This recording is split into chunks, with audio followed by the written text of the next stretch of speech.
Good morning, everyone. Good morning. Another magnificent day. So I'll begin with some questions. And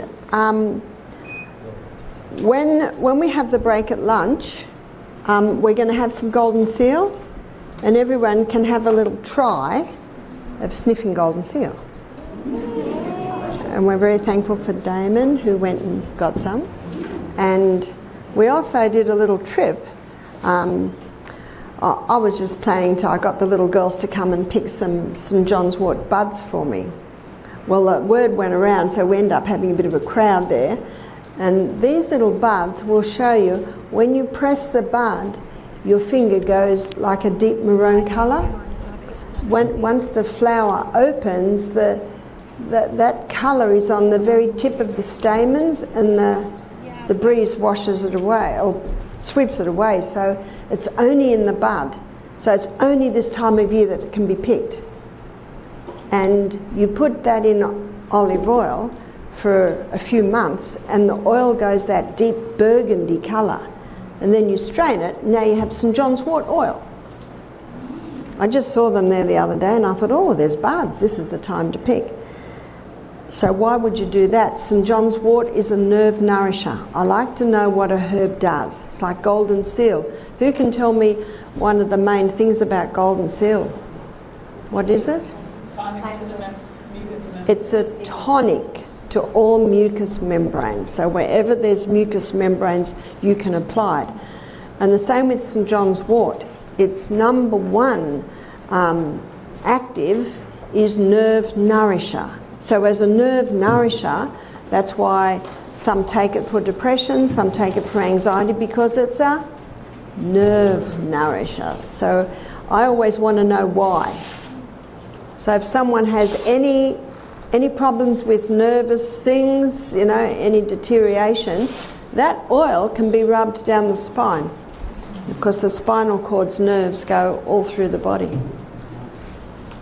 So now we will look at some questions. Any suggestions for canker sores? They're like sort of ulcer type things in the mouth. My daughter's had these for 2 years. She has tried lysine, oil pulling. Well, my suggestion is keep doing it. So the oil pulling in such a case can be done 3 times a day. And the lysine, are you familiar with lysine? It's an amino acid that will stop the development of a cold sore. So if you're one that's prone to cold sores, because it's from the herpes virus, so it's in you, if it's ever in you until Jesus comes again, then we'll all be healed. But you can manage it. My husband used to get cold sores all the time, and we got onto lysine, and the first tickle he feels, he takes lysine. By the way, do you know what else he does? He gets a block of ice, and he just freezes the lip, and he might freeze the lip every couple of hours. He might take lysine 3 times a day, and often it doesn't even develop. So that can be applied to herpes anywhere. And you'd be surprised how many people I have met who have herpes. A lot of people are embarrassed about it. Ice just stops the development. Every freezer should have ice. Also with this case, we need to remember the first thing we do in case of sickness. What do? Oh, students, please. Investigate! Yeah, I know we're just waking up, yes, and you probably didn't all dive in the creek this morning, but investigate. It's really hard, and I appreciate this because we've been trained. You're sick, you go to the doctor, gives a tablet, all is well. Sick of the doctor, we're sick, go to naturopath, he gives a herbal tablet, all is well. But no. You got to investigate why. It's like if there's a water leak, a stain on the corner of the roof. Do we buy extra paint and keep painting it every week?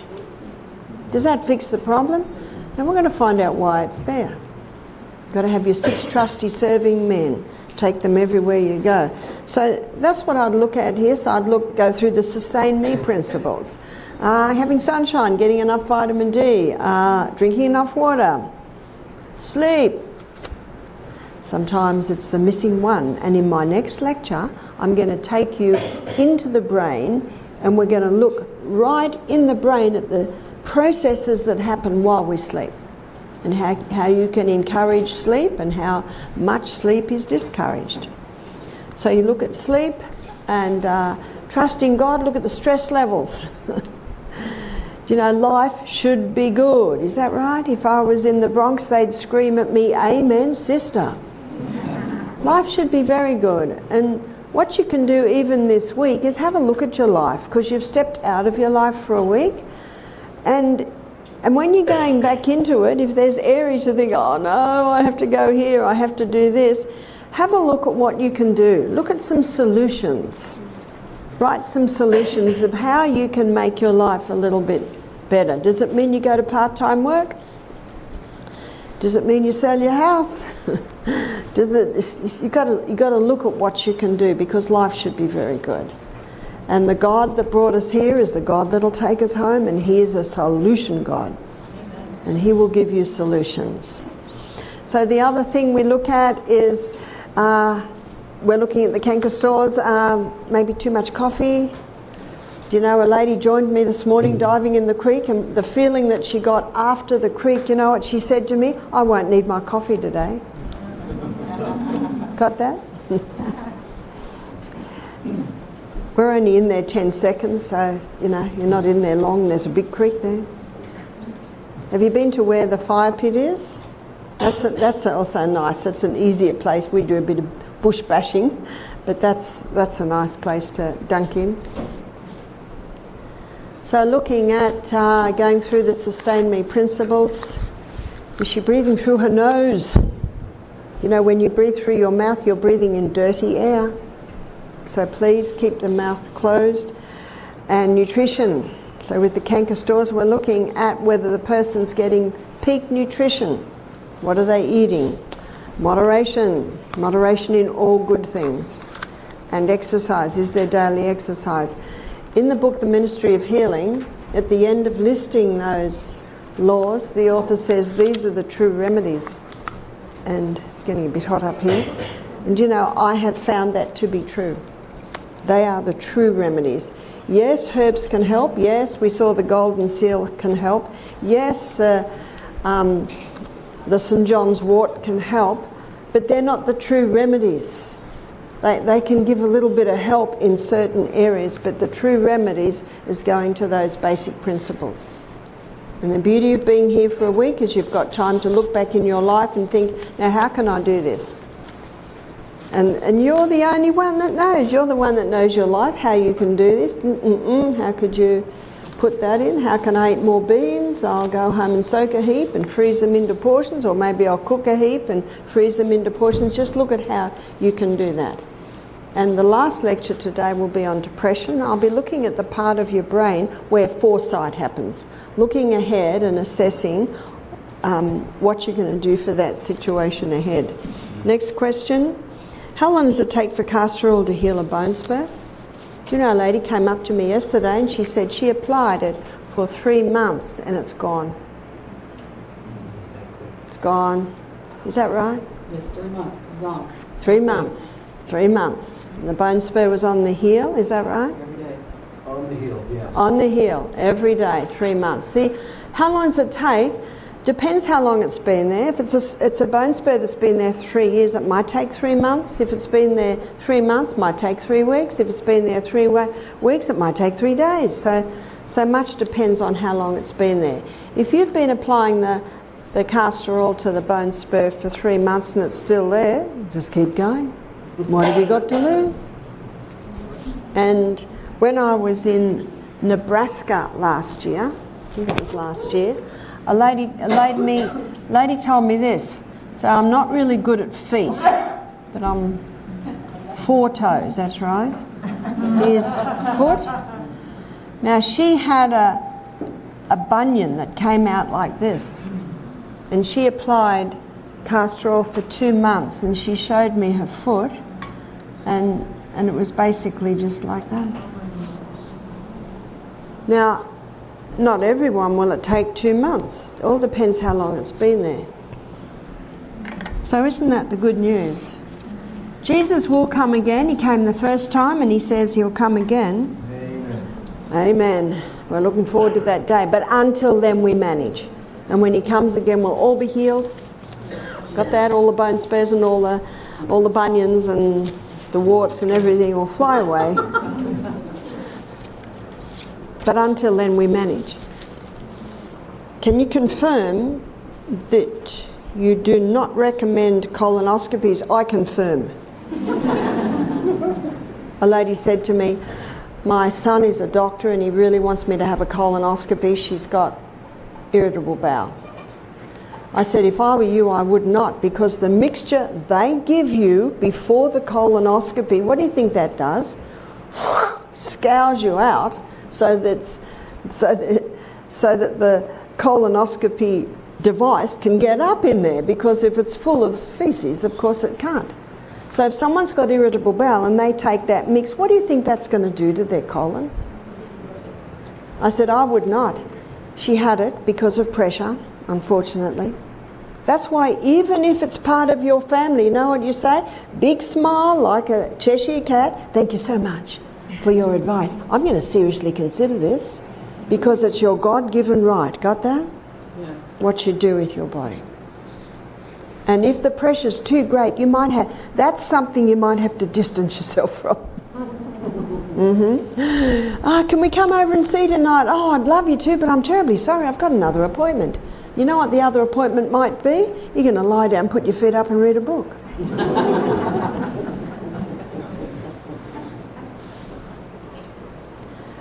What about mammograms? Let me explain a mammogram. A lady described it like this. The lady takes her top off. She goes and lies on the side of the highway and a semi-trailer rides over her breast.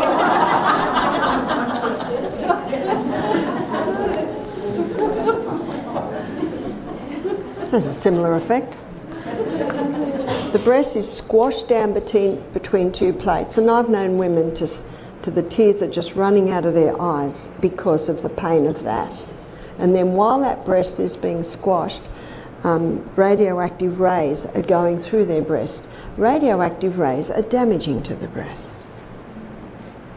Please don't have a mammogram. Dr. Lorraine Day, I don't know if she's still alive. Is she? She'd be nearly 90 now, but in the 1980s she had breast cancer. Orthopedic surgeon from San Francisco. She had breast cancer and she conquered it with natural remedies. And she wrote a book on it. I think she had DVDs. You Can't Improve on God, or it's videos back then, and You Can't Improve on God, and Cancer Doesn't Scare Me Anymore. But she had all the statistics in there of how many mammograms cause breast cancer. What about a pap smear? A pap smear is a little scrape off the cervix. Let's say a lady has a pap smear every 6 months. Let's say you do a little scrape on your face every 6 months. What's that part of your face going to be like? It's now got a little bit of scar tissue. You've now damaged it. What's happening to the cervix? Every pap smear, it's being damaged. And I had one lady come, and after her pap smear, she got a major infection in the cervix. She lost half of her cervix, and it was all because of the pap smear. Okay. Biopsies. Please don't have a biopsy. It damages the tissues. I've known some people, one lady had a lump on her breast, she had a biopsy, and she said over the next month that lump doubled in size. She said, I know it was the biopsy. Because what is a biopsy? It takes a little tissue out. What's going to happen to the area where the tissue is taken out? You've now damaged that tissue. One man said to me, I had just had 16 fine needle biopsies of my prostate. I said, is there anything left? How big's the prostate? It's as big as a walnut. So what do? You read your body. If there's a lump in your breast, you apply castor oil compresses. And if it is cancer, or if it isn't, would you do anything different? No. just in case it is, let's just go on and we'll look at that. I think tomorrow we look at that. No, we don't. Friday we look at that. So we'll look at that in a little bit more detail then. Have you heard of Redmond salt, mined in Utah? Is this a salt comparable to Celtic and Baja? I do not know. The only way to find out is to Google them or ring them up and say, can you give me a mineral analysis of your salt? And that's the only way you'll know. Is the cause of tonsil stone, what is the cause of tonsil stones? Does oil pulling prevent them? Oil pulling will certainly help, but I would also have a look at the diet. The 5 allergens, very common allergens. Now, tonsils are the watchmen at the gate. So let me tell you a bit about your tonsils. Your tonsils are the only part of the lymphatic system that throws straight out. Every else in the lymphatic system, and it's the front part of the body, mostly the lymphatic system, and it sweeps away waste from the tissues. Your lymphatic system is your body's vacuum cleaner, and it dumps the waste into the nodes in your neck, in your armpits, and in your groin. That's why, ladies, please don't wear underwire bras, because the breast tissue is predominantly lymphatic tissue, and it's designed to clean into the, or empty into the nodes under the arm. But if there's a wire there with the underwired bras, there's a block. And so the waste isn't being emptied out of the breast.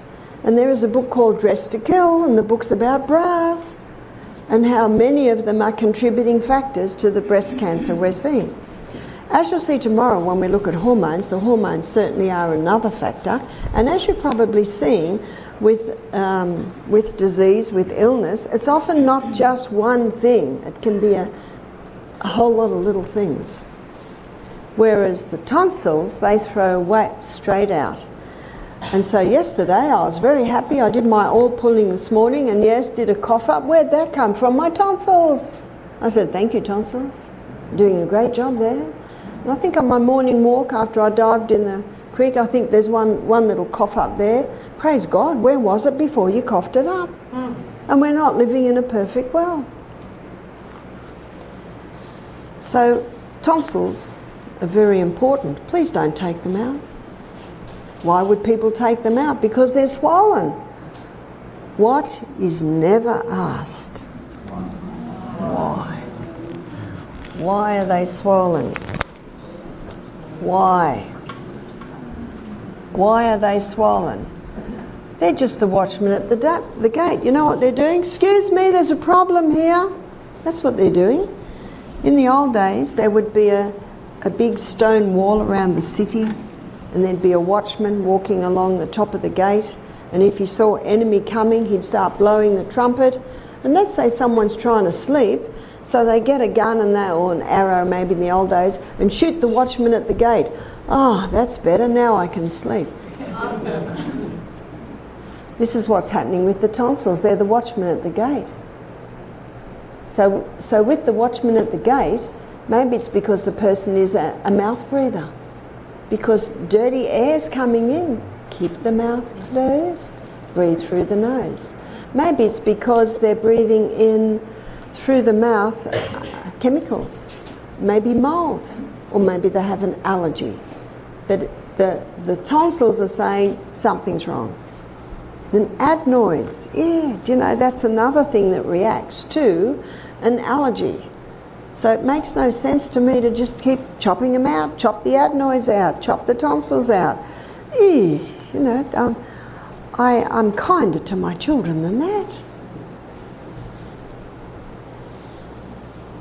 So the tonsil stones really are part of all that.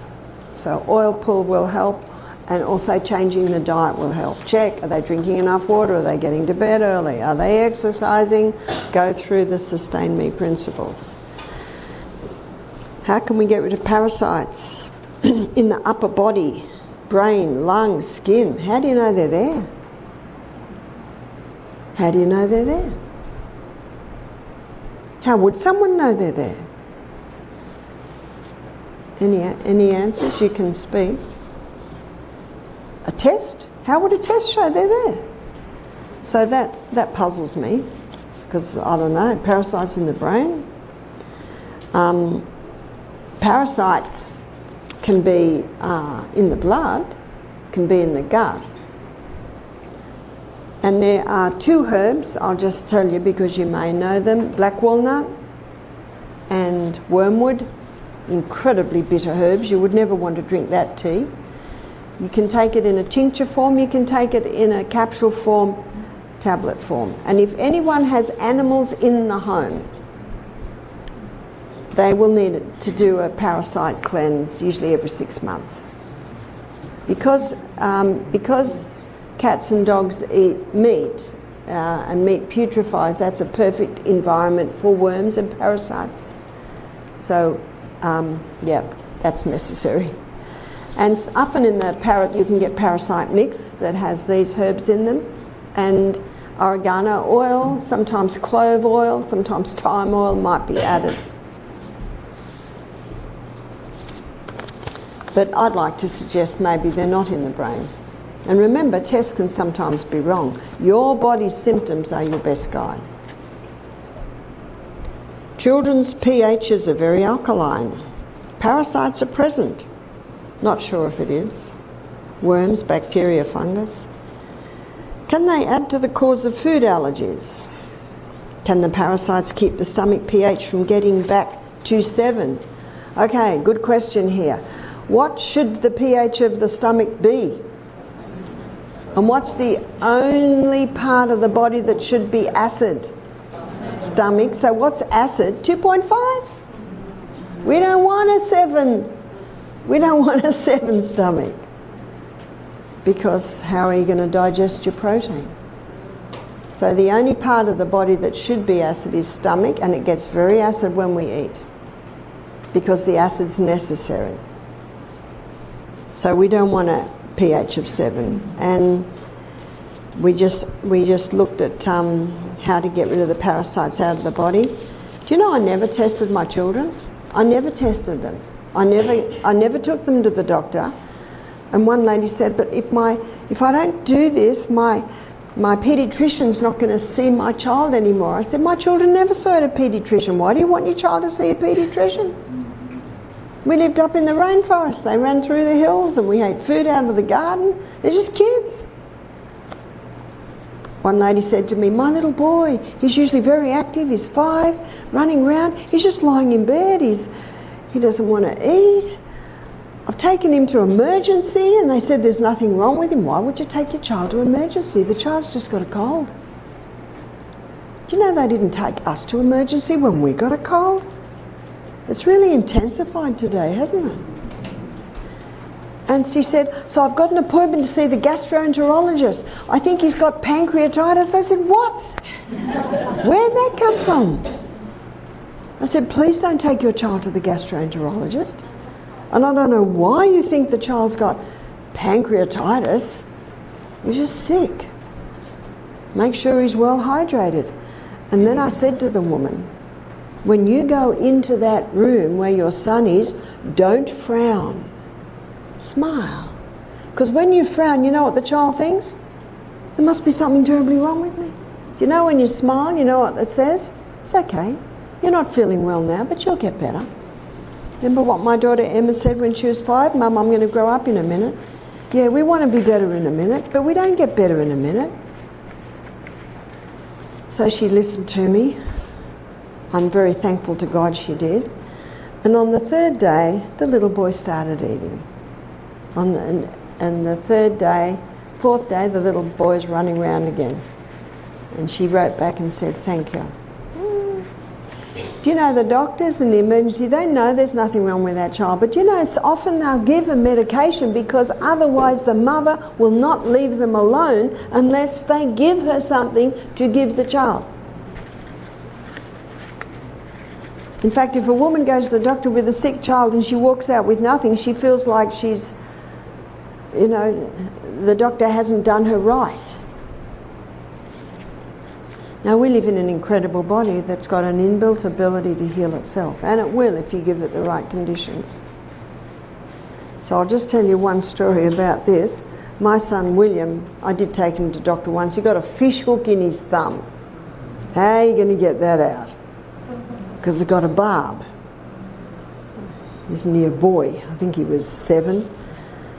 So I took him to the doctor, and the doctor put some local anaesthetic in and did a little bit of a cut and was able to pull it out and bound it up.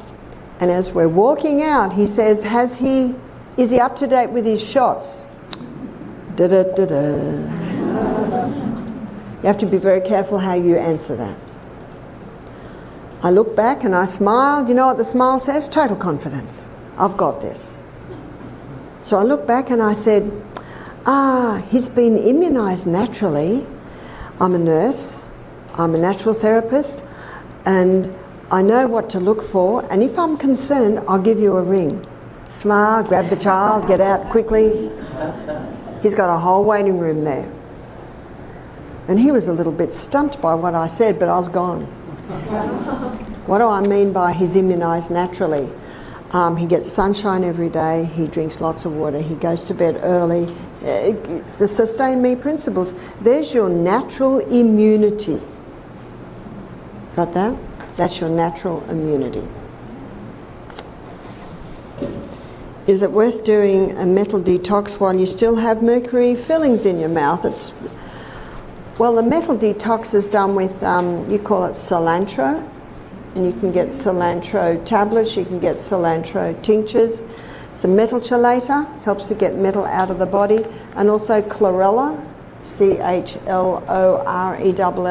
is an algae that's also a metal chelator.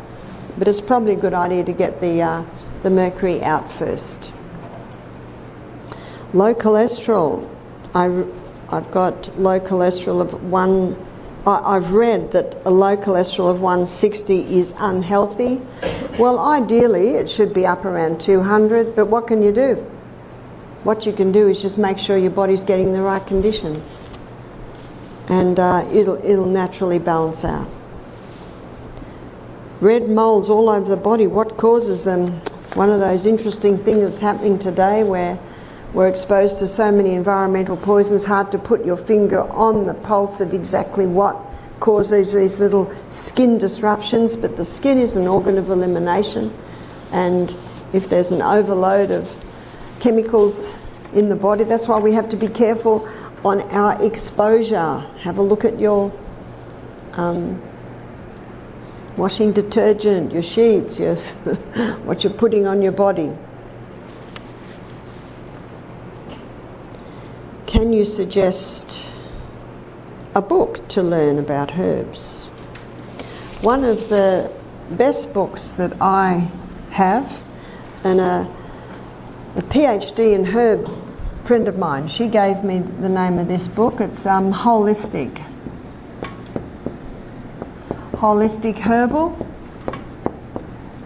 and it's by David Hoffman. And I really like that book because he's got a photograph of every herb, which is laying on white paper, so it's really clear, and and it's really succinct and clear. He tells the actives in the herb, he tells the way you can prepare it, and at the back of the book he shows you how to make herbal creams and suppositories, things like that. And he also has a section right at the back of all the different systems in the body, the brain and the herbs for the brain, the respiratory, herbs for respiratory, endocrine system, herbs for that. So I really like that book. I think it's a great book for everyone to have. The Jethro Kloss's book, Back to Eden, that is much more intense, and the picture of the herb is just like a little black and white pencil drawing, so you can get a little bit of an idea, but I find this one very good. I actually don't know whether the W is there or whether it's H. Okay, right, okay. Forget the W. Holistic Herbal. I think every home should have a book on herbs. I think every home should have an anatomy and physiology book. Got that? And you know, it's good. You can get there's a lot, but the doctors' ones are a little bit involved. The nurses' one's not quite as involved. Sometimes a high school level to start with, of just basic anatomy and physiology.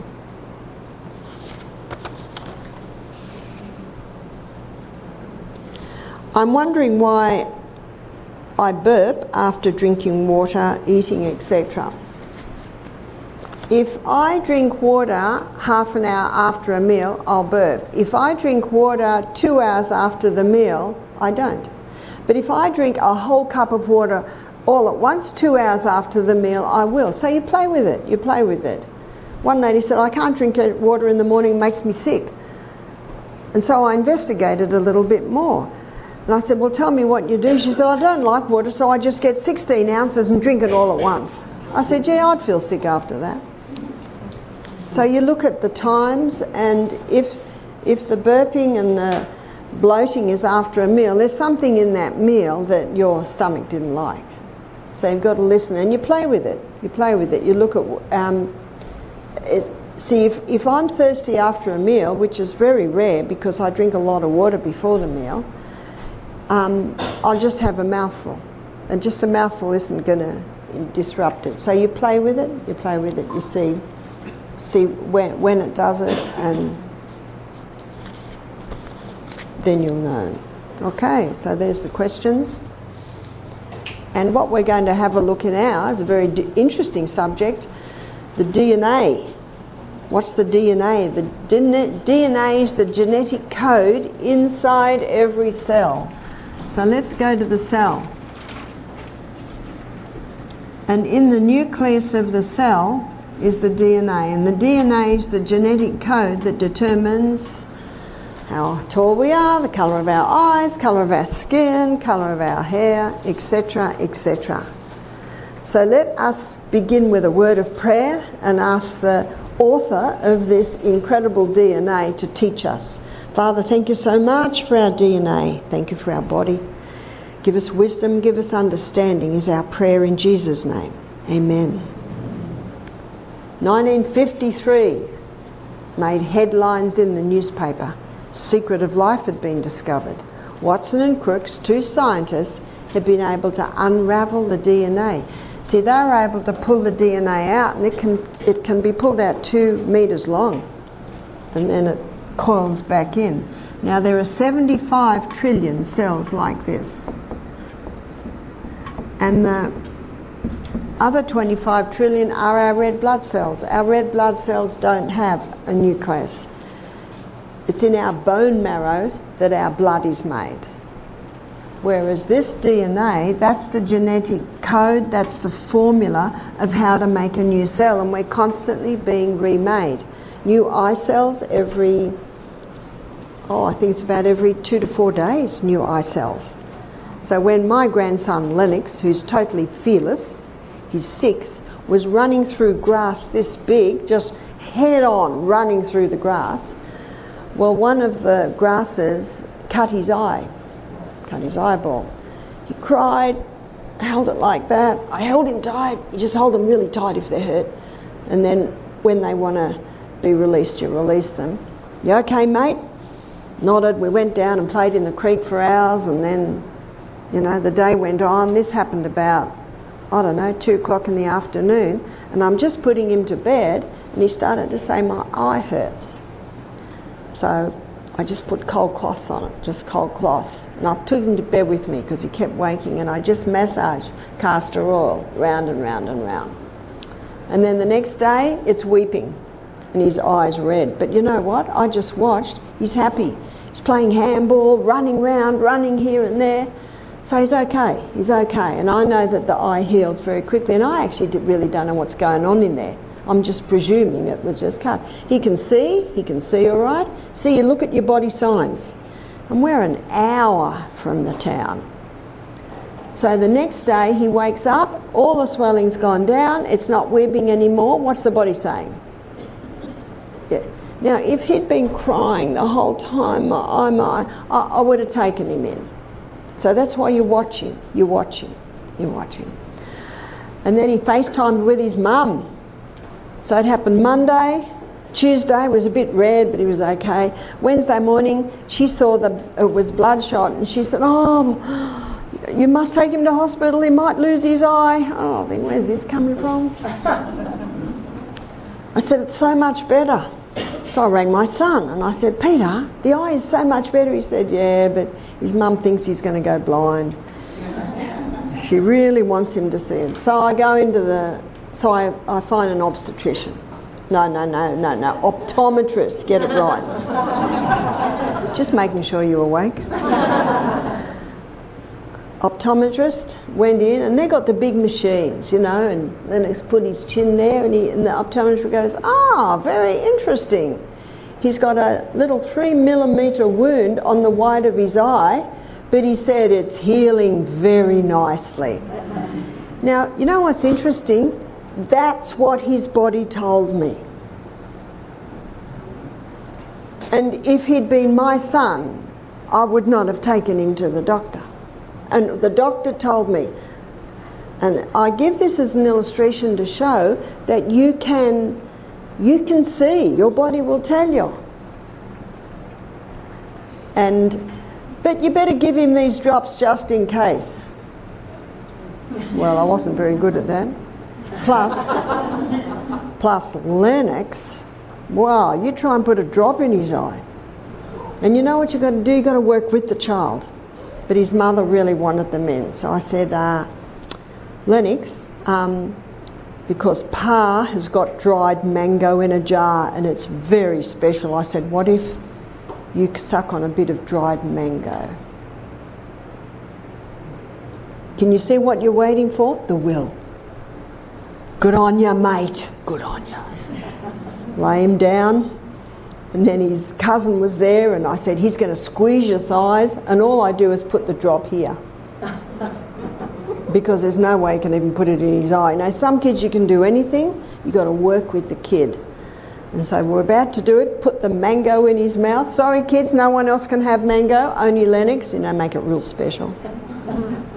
It's only just after the meal, so it's all right.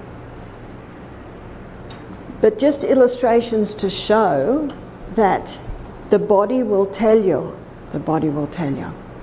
But you know what this doctor said to me? He said, nah, it's good. He said, it's healing really nice because those eye cells are remade, they're totally remade in about 48 hours.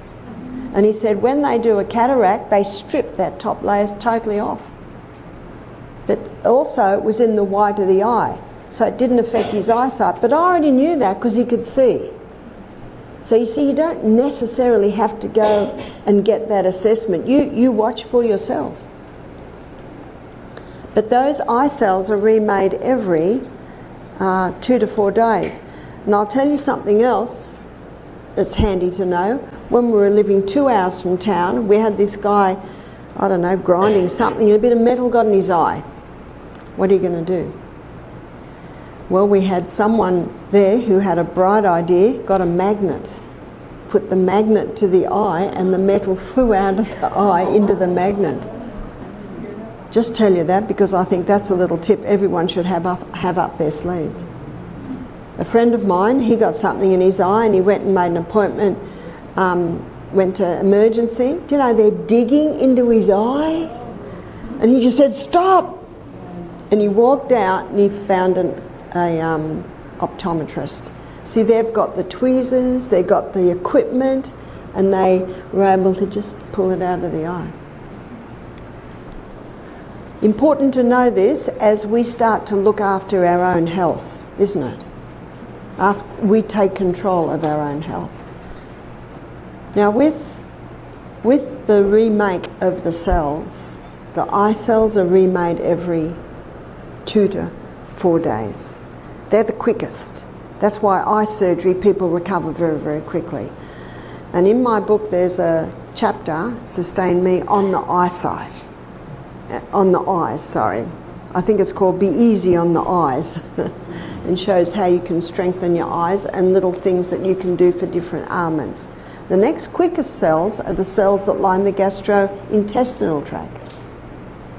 They're remade every 3 to 5 days. You know what that means? Someone with irritable bowel, Crohn's disease, colitis, they should heal in about 2 weeks. Is that a reasonable statement? So why aren't they healing? Because they don't know what to do, they don't know what to give the body to bring about healing.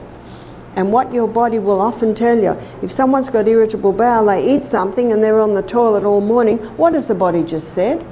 I don't like what you put in me at breakfast. So then you assess breakfast. And you assess that maybe there are a couple of things breakfast that would have sat all right, but there are a couple of things that don't. If you don't know what will sit well, you know what you start with? Thick vegetable stews. Make it taste nice with Celtic salt, a little bit of olive oil and some fresh herbs. And that's very safe on the gut. So when the gut's really happy, then little by little you start to add something else. And the body will go, that was good, or the body will go, don't do that again. Do you know, it is that simple. And there is no blood test, no colonoscopy, no test, no biopsy that can tell you that. How simple is that? So the next quickest cells are liver every 6 weeks. The next is skin every month. Your skin, we've got 3 layers of skin. Do you know the top one's a dead layer? That's why skin brushing can be helpful. When our guests go into the steam sauna, we have a bowl of Epsom salts, crystals, and they rub, get that top layer of skin on. My sons love towels that are rough and hard. You know, when you hang them in the sun, they don't like these soft towels. They massage the skin. Bones, every 3 months we've got new bones. In my book, Sustain Me, I've got a whole chapter on osteoporosis and the building of new bones. We'll touch on it when we look at hormones. Constantly being remade. In fact, it is estimated that about every 2 years we've got a whole new body. So why aren't we healed in two years? That's a reasonable question. So let's pull out this DNA and have a look at it. 23 chromosomes from mother, 23 chromosomes from father, and there's a huge amount of information in the DNA. And one Polish professor, he gave an analogy. He said, if you were to get all the information that's in the DNA and put it into alphabetical language, put it in paperback books, it would stack these books on top of one another, it would go to the moon and back. I can hardly get my mind around that information. And in Psalm 139, verse 14, the Bible says, I will praise you, for I'm fearfully, wonderfully made. Marvellous are thy works, and that my soul knoweth right well. The next 2 verses, this is Psalm 139, talks about the DNA. So verse 15 says, my substance, what's my substance, what I'm made of? My substance was not hid from thee when I was made in secret, curiously wrought in the lowest parts of the earth. Where were we made? In the womb.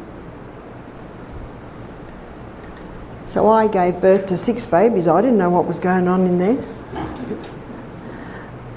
But my substance was not hid from thee when I was made in secret, curiously wrought in the lowest parts of the earth. Thine eyes did see my substance. I couldn't see my baby's substance, but God's eyes did. Thine eyes did see my substance, yet being imperfect.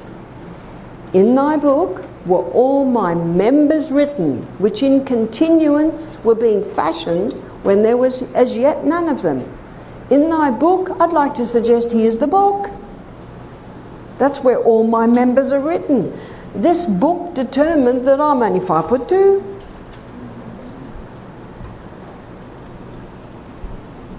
Thine eyes did see my substance, yet being imperfect, indicating that we are born with an imperfect DNA.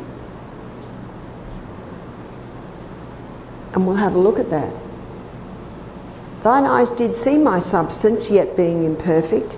In thy book were all my members written, my eyes, my nose, my limbs, which in continuance were being fashioned, when as yet there were none of them. I didn't see my baby till it came out of me. It's old English, but fascinating that in the Bible the DNA is being referred to. So it seems like such a little tiny step that nothing I can do can change the fact that I have white skin, I have brown hair, I have blue eyes. Nothing can change that. So it seems like a tiny little step to say nothing I can do can change the fact that my mother died a cripple in a wheelchair at 51 with rheumatoid arthritis, and so will I. But you probably noticed I'm not a cripple in a wheelchair. I don't have rheumatoid arthritis, and I'm way past 50, and I'm not dead. Because genetics loads the gun, but lifestyle pulls the trigger.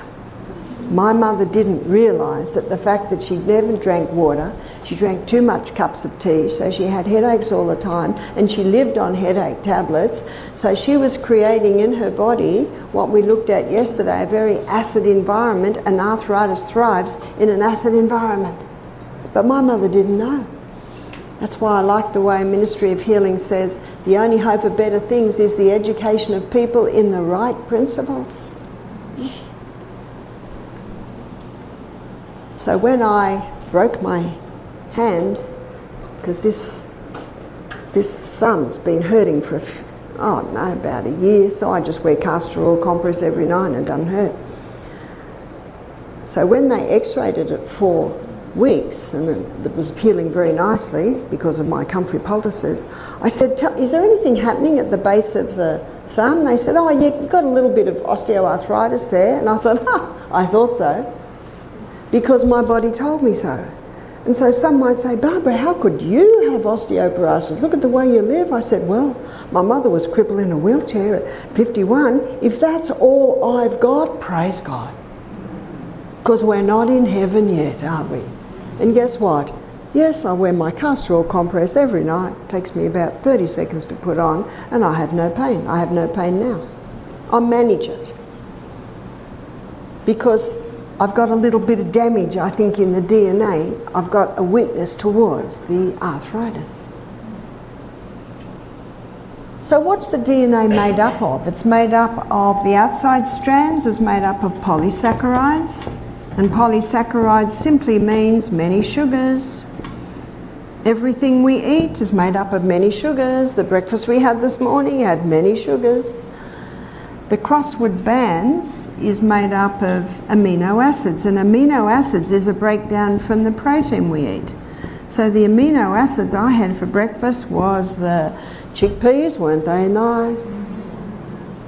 And nuts, that's where I got my amino acids this morning. And the glue that glues these together is minerals. So minerals basically is in everything, especially in organic foods. Hippocrates said, let food be your medicine and medicine be your food, and he didn't know what I've just shown you. So I'm going to show you how a new irritable bowel syndrome cell is made. Then I'm going to show, but first I'll show you how a gastrointestinal healthy one cell is made. So DNA makes a photocopy. The photocopy is called RNA. You see, the DNA cannot leave its nucleus. So a photocopy is made, and it comes down to another little section in the cell called ribosome. And ribosome is the little factory where the new cell is made. And for purposes of illustration, I'm going to explain it like the building of a brick wall. And so the formula comes down. But you know what's incredible about this body? Inside the DNA of every one of my 75 trillion cells is how to make a whole new body.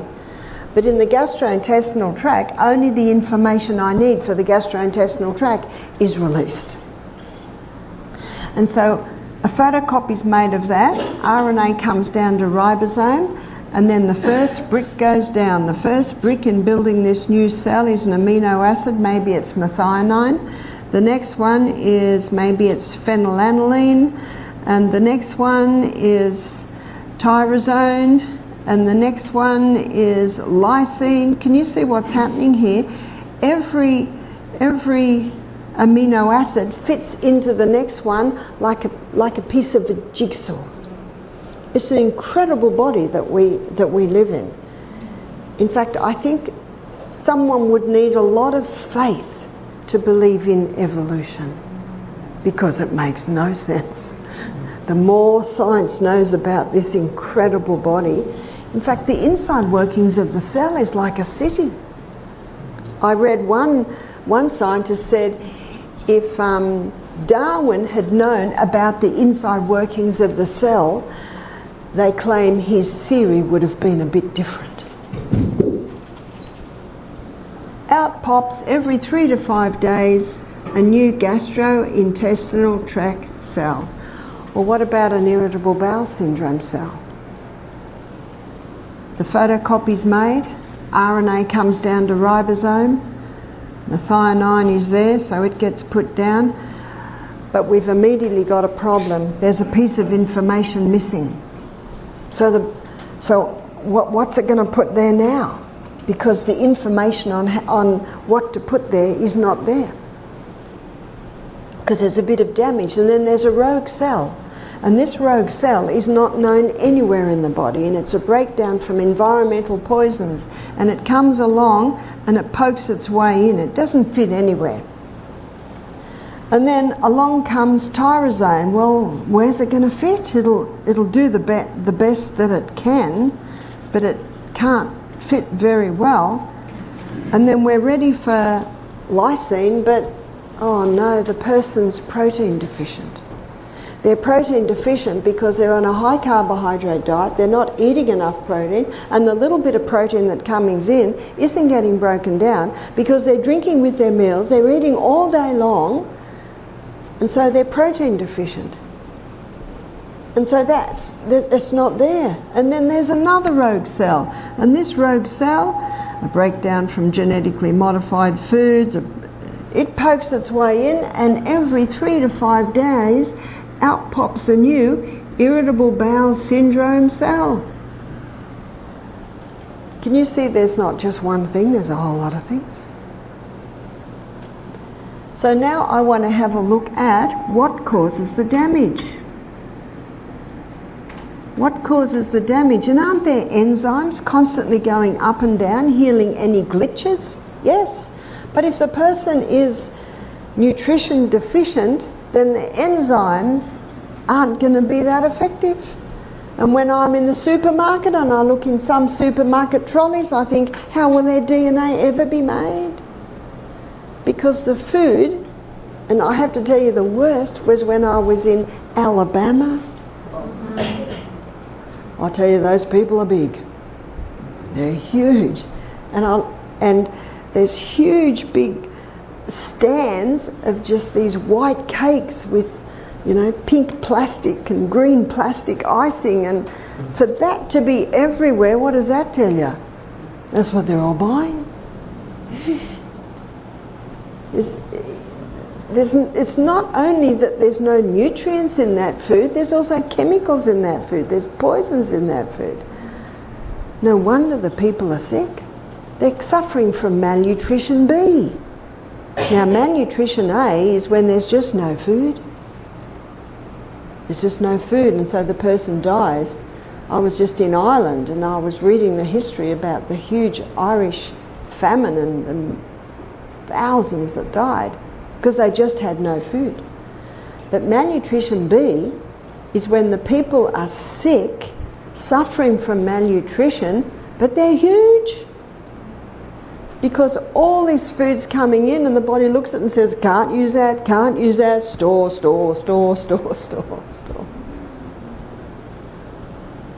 And they can't heal because there's no nourishment to heal. So let's have a look at what causes the damage in the DNA. Remember The psalm said, yet being imperfect, meaning we are all born with some genetic weaknesses. And we know our genetic weaknesses because they speak to us. Is that right? This little wrist speaks to me sometimes, but I know how to manage it, and I know why it is there. So what causes the damage? 92% of DNA damage, the research is showing, is caused by a mineral deficiency. So how could people be mineral deficient? 20 years ago, we didn't know what kale was. We didn't know what rocket was. There are so many greens today. The only greens I ate as a child, 5th generation Australian, Scottish descent, this is what we ate every day, cereal and toast for breakfast, sandwiches for lunch, peanut butter sandwiches or Vegemite sandwiches. For tea, it was always chop or sausage, mashed potato, frozen peas or beans. What's the only green in my diet? Green peas. Green beans. And in the middle of summer, on holidays, we might get a bit of chopped up heart of an iceberg lettuce with a bit of cheese and a bit of tomato and some bread. That was my lunch. But look, today there's so many greens. And when I was about 15, a lot of new Australians came into the town. So they're from Italy, we call them New Australians, and they'd always live out in the country in big red brick houses and have extensive gardens. And in Australia, we've always had fruit and vegetable shops. You know, you get a little town and you get where the materials and the butcher shop, and then you get the baker. I think that's in the old days, that's what happened. But now it's just huge supermarkets, isn't it? Well, Australia's gone that way too. But we always had a fruit and veggie shop, and the Italians brought all these new vegetables in that we'd never heard about. I didn't even know what a mango or an avocado was till I was 20. The only fruit we had was oranges, apples, bananas, and the vegetables were potatoes, a lot of potatoes, carrots, frozen peas or beans. So it's really broadened. But then I'm just speaking as a 5th generation Australian Scottish descent. I guess it depends on your heritage. I say in Vietnam you would have grown up a little bit different, Tara. It would have been more veggies, yeah, and rice. So a lot of it depends where you grew up, but that's how I grew up. But today we've got spinach, and I know down south they have collard greens. We don't have collard greens, and lamb's quarters. Well, I never heard of such a stuff. We don't in Australia, but we have spinach and silver beet. So there's so many more greens today. But there are a lot of people still eating similar to what I ate as a child. Cereal and toast for breakfast, sandwiches for lunch, pasta for tea. Where's the veggies? Where's the greens? If someone's eating fast food, they're not going to get many minerals. But we've got a lot of people today eating fruits and vegetables, but they're not getting the minerals. In his book, The Calcium Lie, Dr. Robert Thompson, he's got the figures there to show that 50 years ago there was twice as many nutrients in the soil as there is today. In fact, I read one figure recently. They said 80% more nutrients in the soil back then as there are today. And it's got a lot to do with the way agriculture is done. The same crop is grown year after year. Every time a crop's put in the ground, it takes nutrients out of the soil. And if you're not going to replace those nutrients, then the next crop's going to be deficient. So what they do is they pump the soil with superphosphate. Superphosphate produces show ponies of vegetables. Looks good, don't taste any good. When you eat an apple off a tree, what does it taste like? It almost explodes with flavour. And the cherry off a tree or the strawberry off a plant, you know what you're tasting? Minerals. So even people that are eating fruit and veggies every day, they can be deficient because there's not the nutrients in the soil. The only way you can get it is organic. Because what the organic farmer does is he feeds his soil. And what he feeds his soil with is compost. And compost is full of microorganisms, and they release the minerals out of the dirt and into the plant.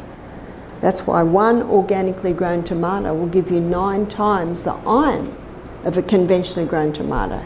And that's why the tomatoes here taste so good, because where are they from? The garden. So that's why there's mineral deficiency. But there's another reason. Another reason is stimulants. And stimulants are usually taken today because people have no energy. So if someone says, oh, I take coffee in the morning to get me going, you know, I say, well, why do you need to get going? Is it because you went to bed too late? Is it because you got technology all around you in your bedroom? Is it because your windows are shut, you're not getting fresh air? Is it because you ate too late, went to bed too, you know, etc., etc., etc. So why do you need something to give a lift? So if you were to dive in that creek in the morning, you will then discover where I get my energy from. So let's have a look at the stimulants and what they do. One is refined sugar. Refined sugar is totally deficient in any minerals. And one writer said, sugar leaves the body better dressed than when it went in. It went in naked and it came out dressed with your minerals. You have a feed of sugar and then test your urine. There'll be calcium and there'll be magnesium, especially those two in it. Because when we looked at the acid alkaline yesterday, do you remember the most alkaline mineral, students? Calcium. And by the way, bones aren't made of calcium. They're made of 12 minerals and 64 trace. That's what bones are made of.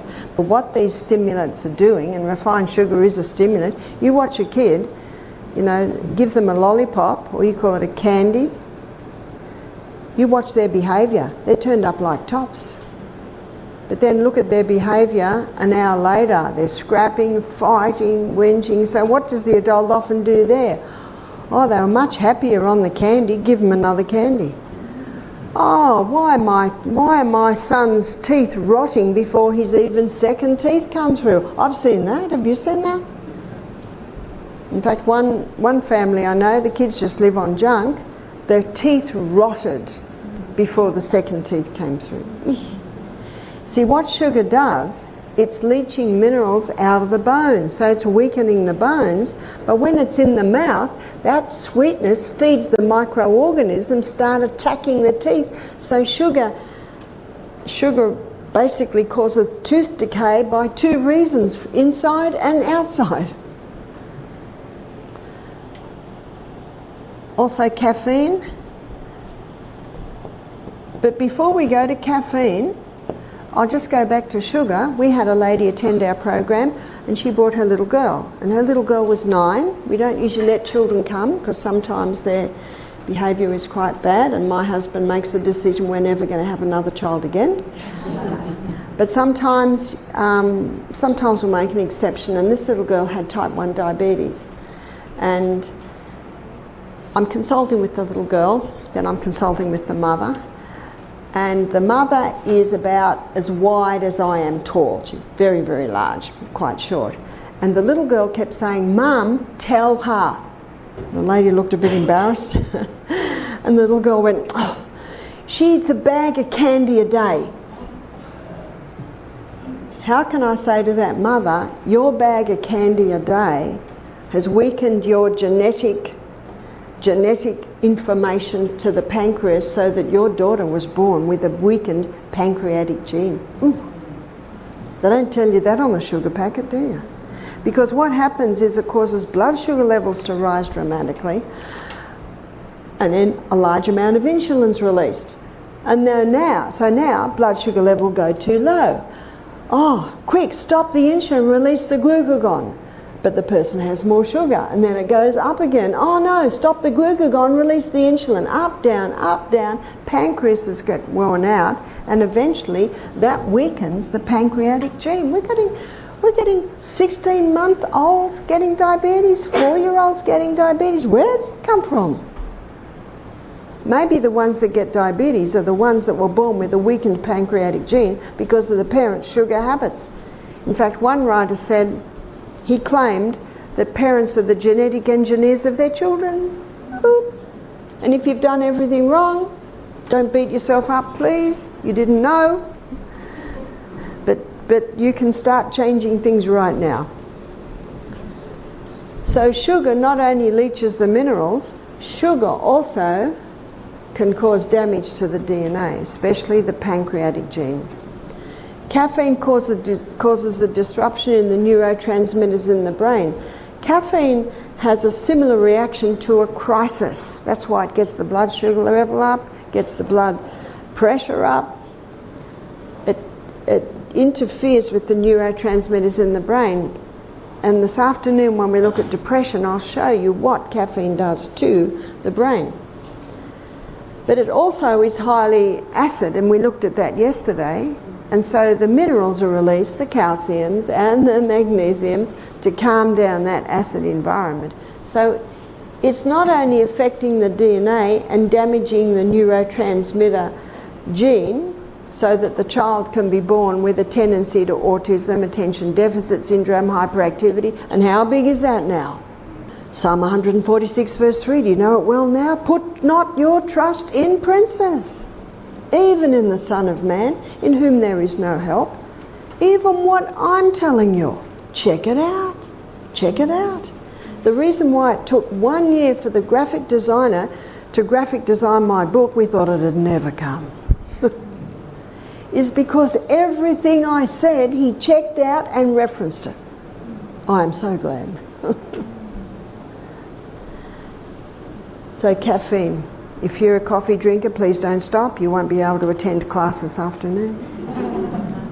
Start easing off it.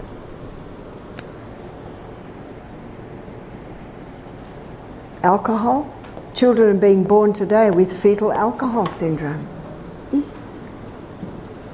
And it's hardly even picked up. Usually the forehead is a bit bigger and the top lip is bigger. And the children will never become doctors. They'll never become professors.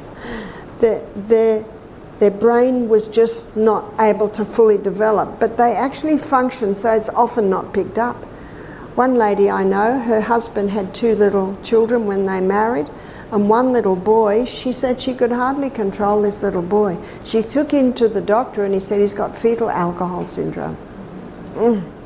And children can be born with fetal alcohol syndrome to parents that have 2 drinks a week. Eesh.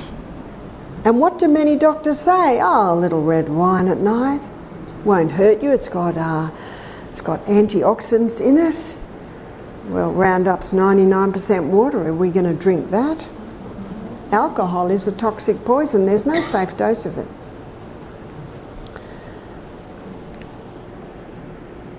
Also tobacco. Children are being born today with less alveoli in their lungs. In fact, one said something interesting to me yesterday. Remember yesterday I said one writer said 300 million alveoli, another said 500 million. He said to me, children have 500 million, but actually elderly have 300 million. What's happened? Yeah, they've actually been damaged. Damaged by breathing in mould, damaged by breathing in chemicals, damaged by breathing in smoke, whether it be cigarette smoke from the smoker or passive smoker, and also damage from years of mouth breathing in that dirty air. But children are being born with less alveoli because of parents' smoking habits, and holes in the honeycomb shape that holds the alveoli together.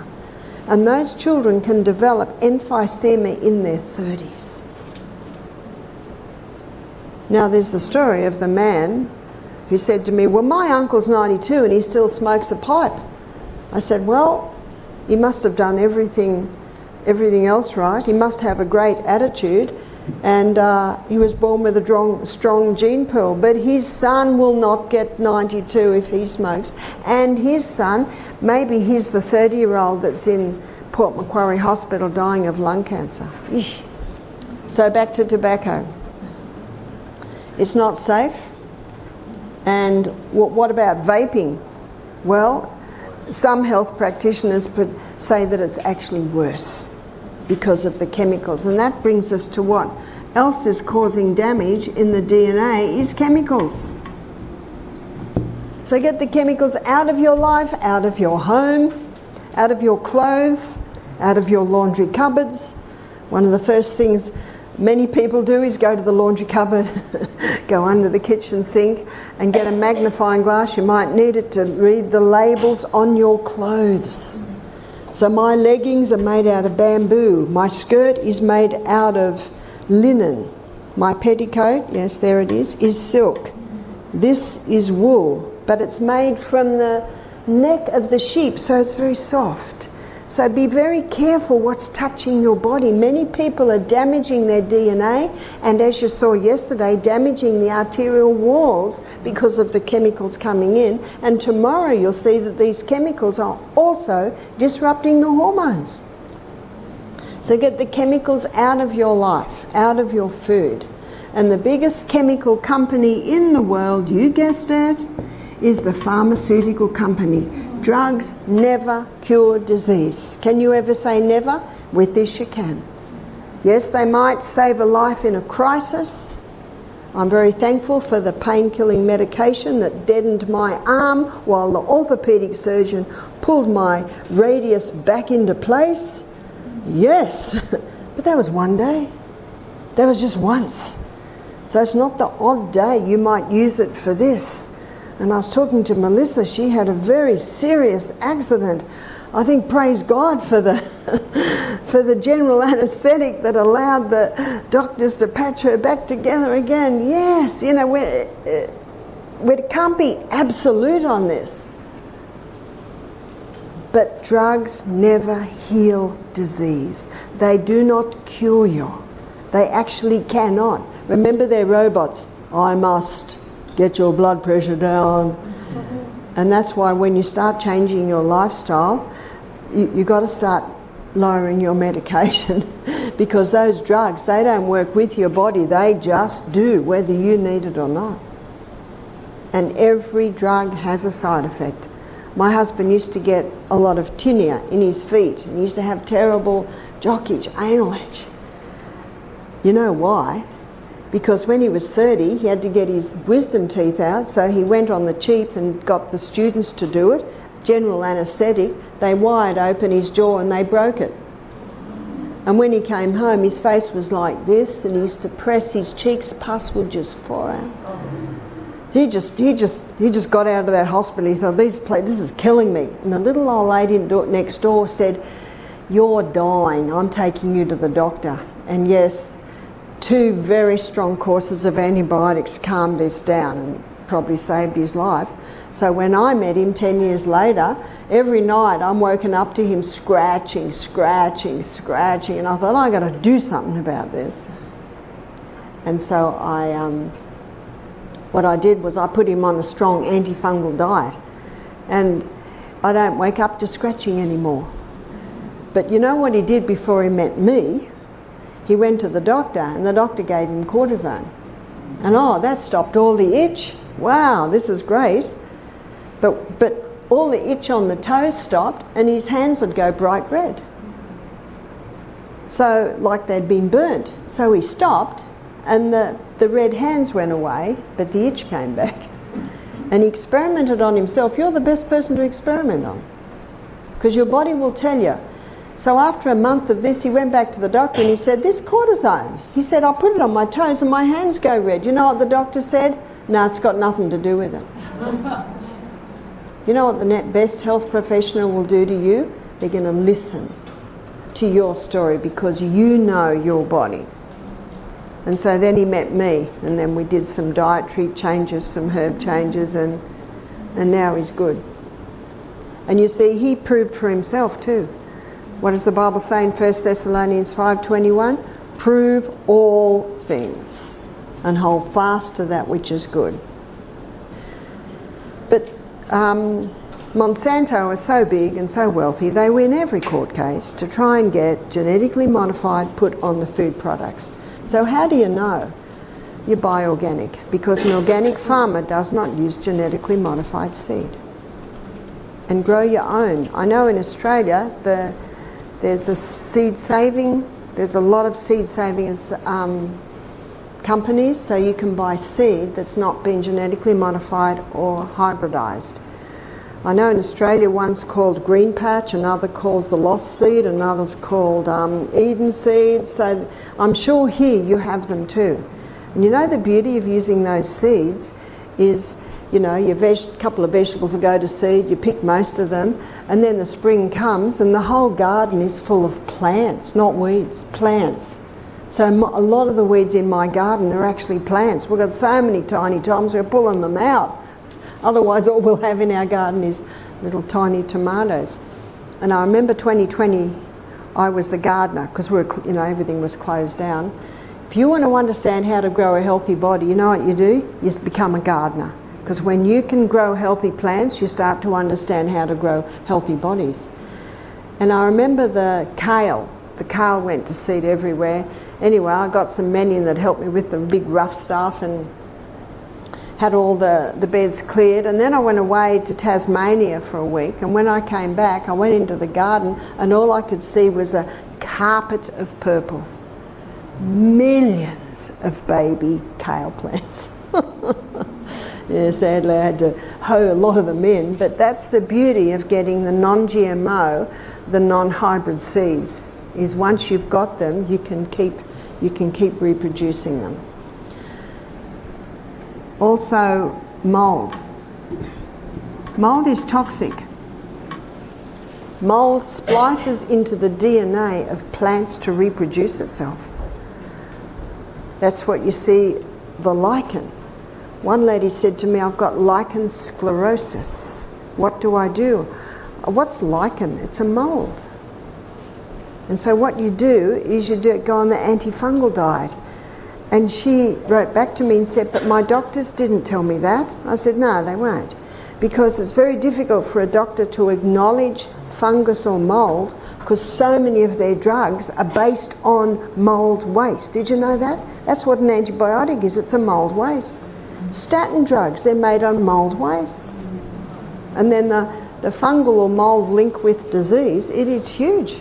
And yet traditional medicine won't acknowledge it, because then they have to acknowledge that they're a contributing factor. So make sure there's no mold in your house. Get it out. If it's, you've got to find out why it's there, because it should not be there. And it is the cause of many people being sick today.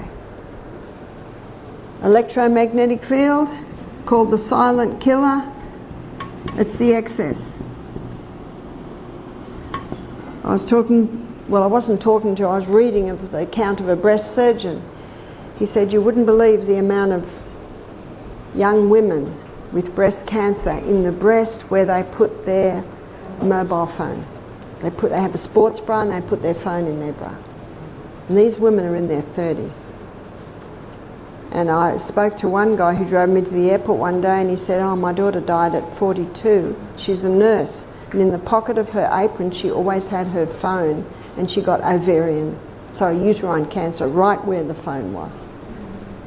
I wonder how many hip replacements we're going to have because of people's phones in their hip pockets. Keep it out. Yes, it's okay, guys, you can have man bags. As much as possible, keep it away, and also put it on speaker, put the earphones in. Please keep it out of your bedrooms while you sleep. We spend a third of our life in that room. Called the silent killer because you cannot see what it does. And also, we had one very sick girl. She had cancer at 25, and the meter box here on her house and her bed, her whole childhood, her bed was there. And there's her head. So for 8 hours every night, she's getting this, what's called dirty electricity. See, the electromagnetic field in our body is not the same frequency as these. That's why they're called dirty electricity.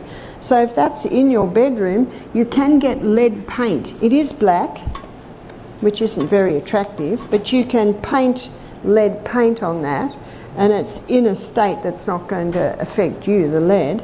And then, of course, you can paint it with another colour. And then put your bed over here. So microwaves, There is a place for a microwave. It's in the laundry to heat your hot packs up. I can't think of any other use. Because what microwaves do is they cause the molecules to bounce together, and it creates a molecule that's not known by the body. Here's an experiment that you can do. Get 2 little plants, maybe 2 little basil plants. Water one with water from your tap, and the other one water with microwaved water. And watch how long that plant lives. It won't live long. So, and microwave, it's not only what it does to the food, it's also your exposure as you're near it. I've never owned a microwave, but I know in Australia, instead of hot water bottles, some people use wheat bags. You know, they have bags with wheat in it, and they'll put that in the microwave, warm it up, you know, to keep their feet warm at night, something like that. But I have never had a microwave. And I think that's well known. Do you know in some European countries they're banned? Again, it's the silent killer because you can't see what it's doing. We had one young man who had testicular cancer. He was only 40. He had a little sports car, and he always had his laptop on his lap. The worst place to put your laptop is where? On your lap. Protect the family jewels. Men and women, they found that young girls who are using laptops on their lap, 10, 11, 12, 14, then let's look at in their 30s, 47% miscarriage in the girls that had the laptop on their laps while those eggs were developing.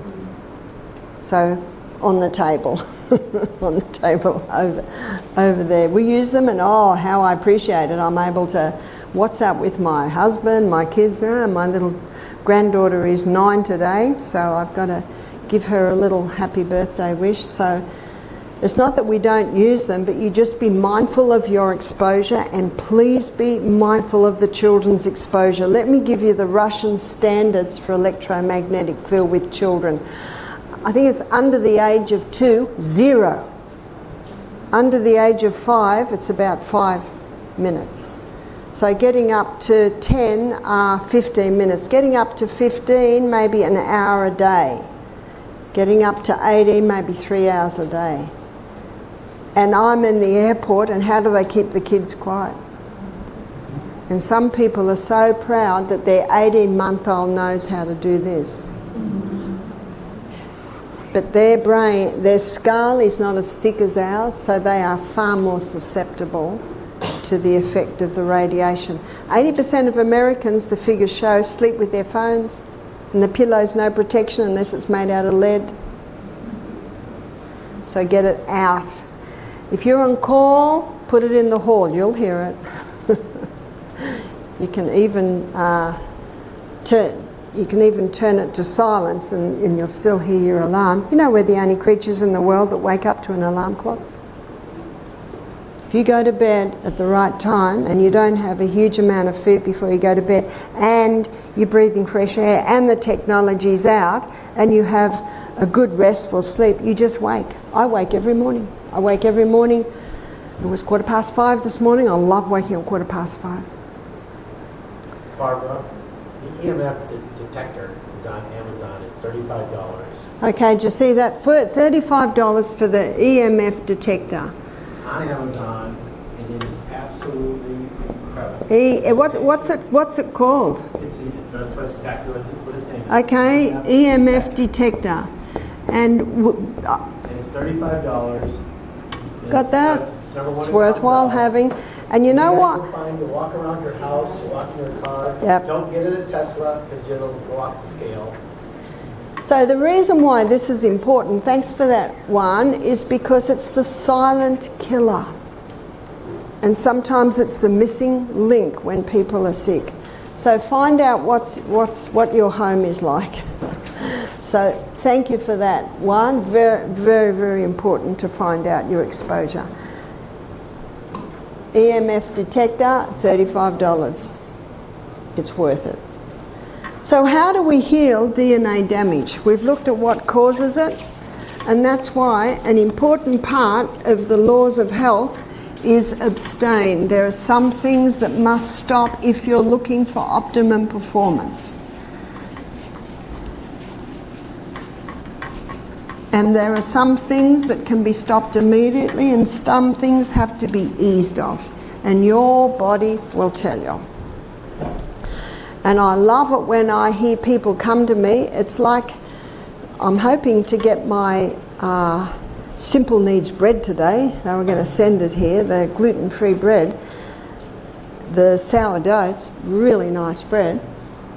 Now Tristan, he's the owner of the company, and I love supporting local industry, and he's in North Carolina.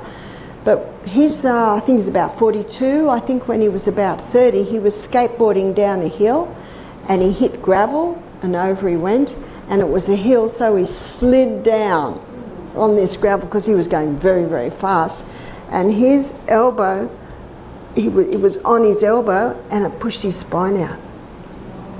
And they could not do very much. So they basically sent him home with painkillers. And he knew the future didn't look good on painkillers. So he decided to take control. Don't you love it when you hear people take control? And so what he did was he strengthened his core. So rectalis abdominis, I think, is this muscle. Rectalis abdominis, starting at spine, it connects with your hips and your ribs, hips and ribs, down to the back to the spine. You've got your own personal girdle, and basically it keeps the muscles and everything in place, but you can weaken it and strengthen it. So he strengthened it by use, and so he built up his core muscles, and the core muscles help to compensate for back injuries. Isn't that good news? I've met 5 people in my travels with serious back injuries that should be dead, and sometimes a bit of surgery, but a lot of them were just sent home with painkillers. What's the future there? It's not very good. So, and they've all conquered it, and the story's the same with all of them. Strengthening the core. So Tristan, I saw him do this one day. He's on a handstand, and so here's his hands, there's his feet, and he came down from the handstand like that. That is core strength. He said, I go to the gym 5 days a week. He said, if I do that, I have no pain. So he manages this weakness that he has just by core strength. He said the 25-year-olds in the gym can't do what I do. I love that story. So no matter what's happened to you, no matter what you've been through, you can. What's the old saying? If you say you can, you will. And if you say you can't, you won't. So when I say the A for abstain, the A for abstain basically means you've got to stop the poisons. Stop the poisons. They're coming in heavy metal form, they're coming in environmental poisons, they're coming in herbicides, insecticides, they're also coming in as the silent killers in those electromagnetic fields. So you've got to stop what's causing the damage. Minerals. Minerals, minerals, minerals. Minerals literally glue us together. So where do we get our minerals from? Dark green leafy, but you will get much more minerals if it's organic, because the organic farmer uses the microorganisms, feeds the microorganisms, just like our gut. We've got to feed our microorganisms with fibre. So dark green leafy vegetables are very high in minerals. We should be having them every single day. And I was a little disappointed there was no dark green leafy veg salad at lunch yesterday, but I'm assured it will be there every day now. The dark green leafy veggie.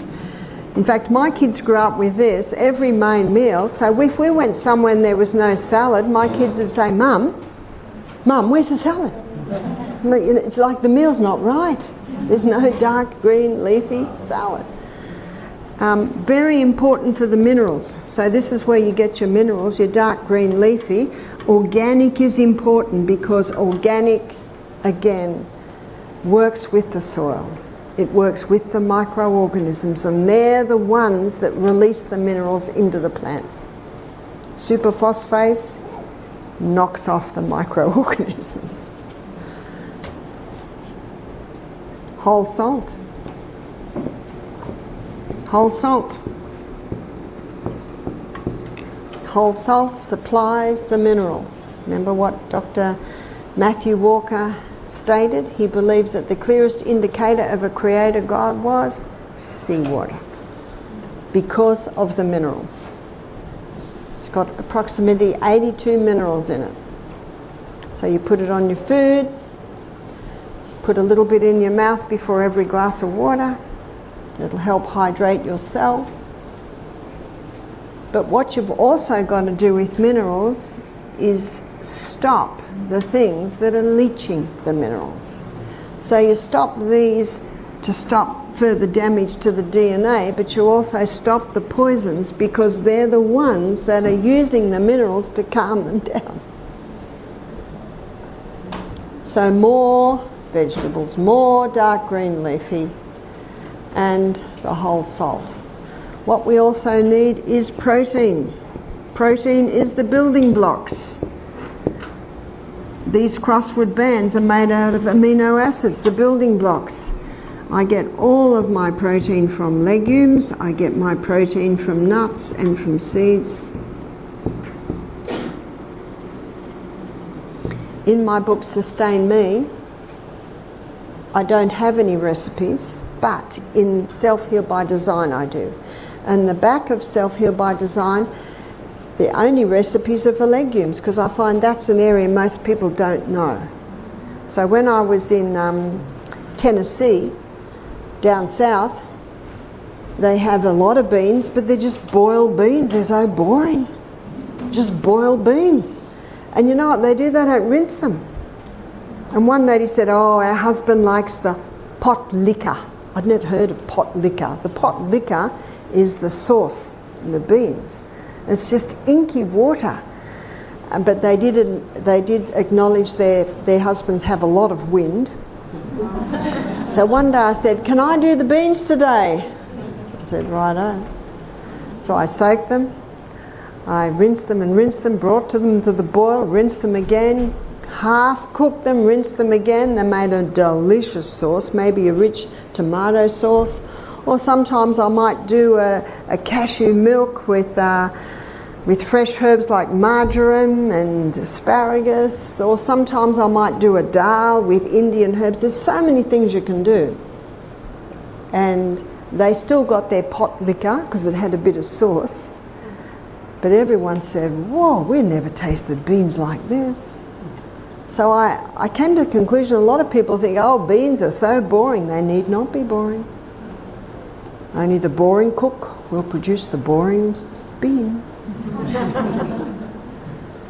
I didn't even know what a lentil was till I was about 22. And my first cookbook was a Indian vegetarian cookbook. They know how to make legumes. And when I was in Punjab, for Zuka, 2016, a Muslim family got me to go there and teach. I was there for 5 days. They said, what do we feed you? I said, I love dal. So twice a day they gave me dal, I think 9 in the morning and 3 in the afternoon. So I had 10 dal meals, no two the same. Different beans, different flavours, different vegetables. There's so much you can do with them. So there's huge variety. And remember, the variety our colon loves, because the different plants feed different microorganisms. And the more microorganisms, the more short-chain fatty acids that are released to heal the lining of the gut, and also the more of our immune system is boosted. And we'll look at that tomorrow a bit more when we look at the immune system. So protein's important. And what's the third? Fat. You're starting to realise fat's not the problem. And 50% of the membrane around every cell is fat. 50% of the membrane that's around your DNA is fat. But we need to have the fat as it comes from the hand of the Creator. Some great fats are omega-3, so that's found in flax, ground flax, and chia, walnuts,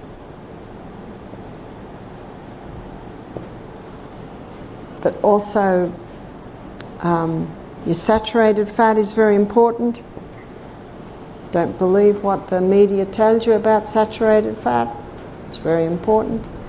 So great saturated fats are found in things like macadamias, a little bit in avocado, but also coconut oil.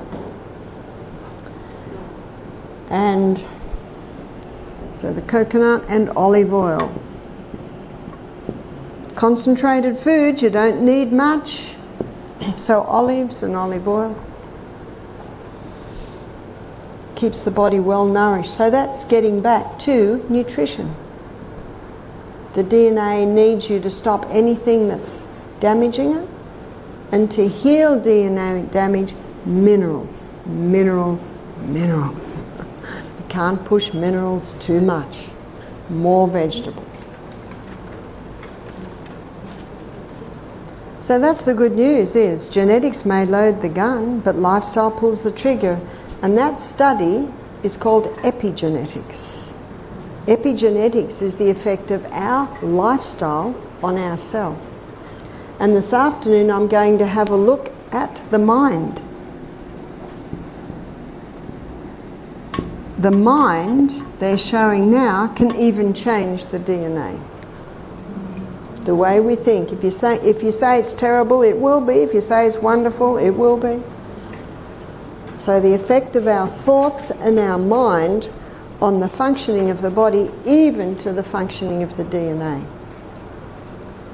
So if someone's father committed suicide, and a person grows up thinking that they'll commit suicide, it can even change the DNA towards the way we think, so that they can actually eventually believe that and try that.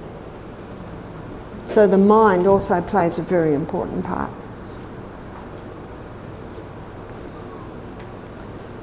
So you've sat for an hour and a half, probably more. It's time for a break.